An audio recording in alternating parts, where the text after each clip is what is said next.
Free will is supposedly something of moral significance. That's why we worry about it, why we want it. And yet, it seems to be incompatible with some of the things that science is telling us. I want to suggest that that's an illusion. It's just not true.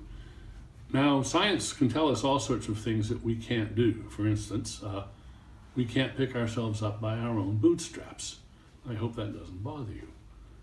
It's a fact of nature, but who cares? It's not important. We can walk where we want to walk and climb mountains, jump, and even get in airplanes and fly. We can't pick ourselves up by our own bootstraps. I think that the reason people think science has shown that we don't have free will is they've got a ridiculous idea of what free will would be. One thing they think is that if our will is predictable, if our decisions are predictable, then it can't be free. And I want to suggest that that's not true. If you've ever played rock, paper, and scissors, you know that you want your opponent not to be able to predict what you're going to do. So you want to make your choices as unpredictable as possible. This is a good idea, and it has many applications in our daily life. We don't want to be so hidebound in our decision making that we're completely predictable.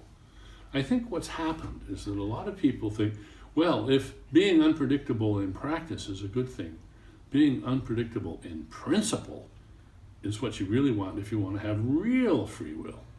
And I think that's just an inflation, a big mistake. As long as we're unpredictable in practice when we need to be, that's fine. But in fact, we also want to be predictable in our actions. The last thing you would want is, after you've thought very carefully about some very important decision, whether or not to defect, whether or not to marry her, whether or not to join the army, whether or not to vote for one person or another, after you've done all your careful thinking, the last thing you would want is some quantum random effect to interfere with your decision. You want, as we sometimes say, you want to be determined.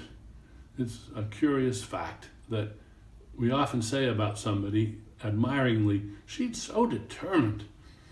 And so it is. It's a good thing to be determined by your own thoughts and beliefs and desires. In my first book on free will, I had a single sentence which sort of sums it all up. I said, if you make yourself really small, you can externalize virtually everything. Now, that was a sort of joke. What I meant was, what you are is not some little tiny point in the middle of your brain or some immaterial ego that is inhabiting a body. You are a whole living body, a whole living brain. That's what you are. You couldn't be a tiny independent morsel of something, because it wouldn't be you without all your hopes and fears and desires and intentions, and they have to reside in your brain. So if you make yourself large, you don't have to really, you are large. If you allow that all the causation that goes on in your body and the causation that involves your interactions with your good friends, for instance, and your parents and others like that, this is all very important to give you a you that could be morally responsible. Our causal pasts do have a causal influence on our decision making. We wouldn't want it any other way. You can't inform yourself without being influenced by the environment. You've got to take in information. You certainly don't want to cut yourself off from all that information when you make your decisions. Here's a way of thinking about it that was recently suggested to me by the biologist David Haig. He says, think of a bathtub full of water. Those water molecules came from all over the world. They've been around for billions of years. They all have their causal histories, and now they're in the bathtub. When you pull the plug, they all leave by the same drain. Their causal pasts become altogether irrelevant to their futures.